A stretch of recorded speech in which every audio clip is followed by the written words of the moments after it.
Bonjour et bienvenue à MONUSCO Réalité, une production de l'unité vidéo de la MONUSCO. Aujourd'hui, nous poursuivons notre série de programmes sur la jeunesse congolaise, programme initié par l'unité vidéo. Dans notre dernière édition, nous vous avions présenté l'artiste musicien de la diaspora congolaise, Balogi. Aujourd'hui, nous faisons un focus sur Priska, cette demoiselle entreprenante qui refuse de céder à la fatalité.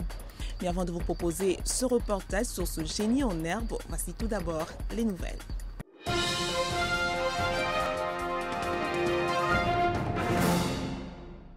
Au cours de sa dernière visite à Matadi, dans la province du Bas-Congo, le représentant spécial du secrétaire général des Nations Unies en RDC a échangé avec les autorités de cette province. Leurs échanges ont notamment porté sur la situation des Congolais expulsés de l'Angola. Ces derniers, particulièrement les filles et les femmes, sont victimes de graves atteintes à la dignité humaine. Le représentant spécial a souligné combien il était essentiel que de telles actions soient menées dans le plein respect du droit international et des droits humains. Il a invité les deux pays concernés à chercher des solutions à ce problème par le dialogue et la négociation et a souligné la nécessité urgente pour la RDC et l'Angola de créer des forums de discussion sur cette problématique avec l'implication de la société civile. Pour sa part, en déplacement au Nord Kivu, Fidel Sarasoro, représentant spécial adjoint du secrétaire général des Nations Unies en RDC, en charge des affaires humanitaires, a inauguré le tout premier commissariat de police construit dans le cadre du programme STAREC. C'était le 10 novembre dernier dans la matinée à Saké, une cité située à 30 km au sud-ouest de la ville de Goma. Il s'agit d'un bâtiment construit par le Bureau des Nations Unies pour les services des projets UNOPS sous la coordination de la MONUSCO avec le financement du gouvernement des Pays-Bas. Construit sous forme de pavillon, ce bâtiment va servir au commandement du commissariat de sécurité publique des Saké, aux 60 policiers sous sa supervision et à la population civile locale, grande bénéficiaire de ce projet. Au nom du gouvernement, l'inspecteur général de la police nationale congolaise, Charles Bisengimana, a procédé à la remise officielle du commissariat. Je pense que le partenariat entre les autorités nationales, les autorités provinciales et la communauté internationale a permis de doter Saké d'un commissariat. Et nous espérons que ce commissariat sera de nature à contribuer à la restauration de l'autorité de l'État, à la protection des civils en particulier. Et donc nous sommes très satisfaits de cette cérémonie.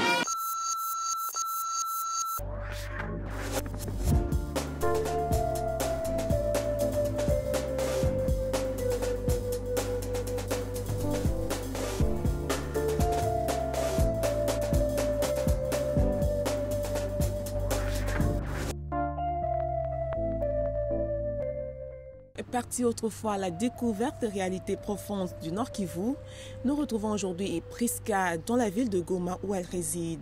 À 24 ans, en plus de la musique, Priska a plusieurs cordes à son arc. Son credo est simple, non à la fatalité et au désespoir, mais par contre, oui à l'autoprise en charge.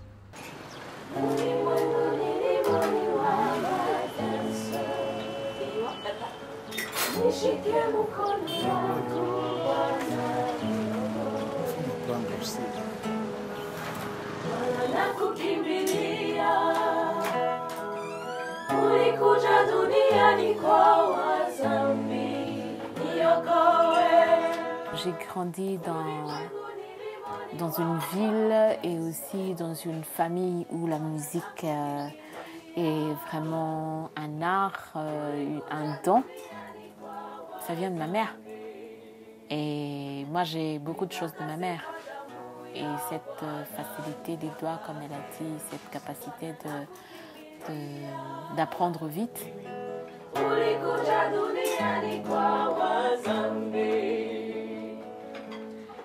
La musique a une très grande importance pour moi parce que ça m'apporte beaucoup de joie quand je chante. Je sens que c'est la vraie Priska. Partout tu te sens d'ailleurs, si tes impasses te font peur et tu cherches à savoir pourquoi tu es d'un chemin, tu viens de loin, calculer quelqu'un.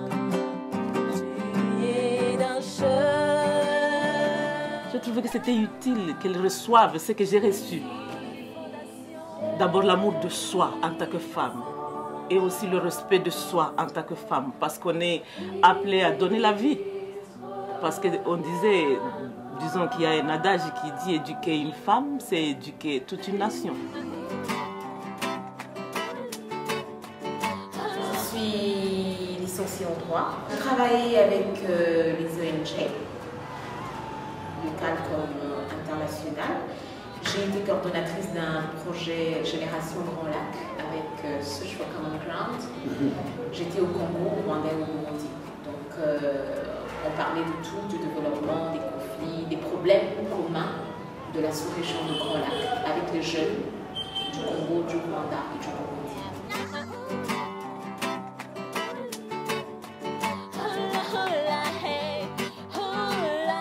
L'art au Congo n'est pas très développé et il y a beaucoup de talents cachés. La grande partie de fois, on a toujours minimisé les personnes qui font l'art, on a toujours pensé que ce sont des gens qui ont manqué à faire pour faire l'art. Et ça, je parle beaucoup plus précisément de ceux qui font de la musique ou du théâtre et tout le reste.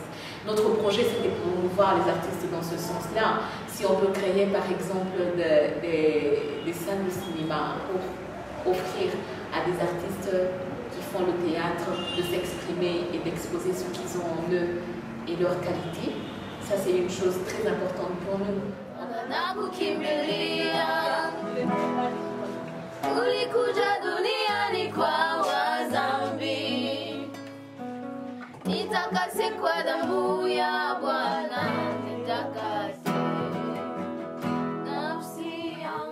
Je ne dis pas que c'est deux choses contradictoires, mais ça dépend des options dans lesquelles je me jette. Être juriste, ouais, ça cadre avec l'art d'un côté. Parce que même ceux qui font la musique par moment, ils mettent des articles de loi du genre la reproduction de la musique ou la copie n'est pas permis, par exemple. Hein. Donc, ça peut aller de pair. En suivant ce reportage, nous pouvons dire que Priska a une passion pour la musique. Elle s'en sert pour véhiculer des messages de paix et de réconfort. Mais pour en arriver là, elle a dû batailler dur pour acquérir une expérience riche et un parcours à même de servir sa vie. Ainsi, si tous les jeunes pouvaient avoir le même engouement et la détermination pour voler de leurs propres ailes, le pays en gagnerait énormément. Alors, à vous tous qui partagez son patriotisme et qui voulez donner un sens à votre vie, nous disons courage et bonne chance. C'est la fin de mon discours réalité. Merci de votre attention et à la prochaine.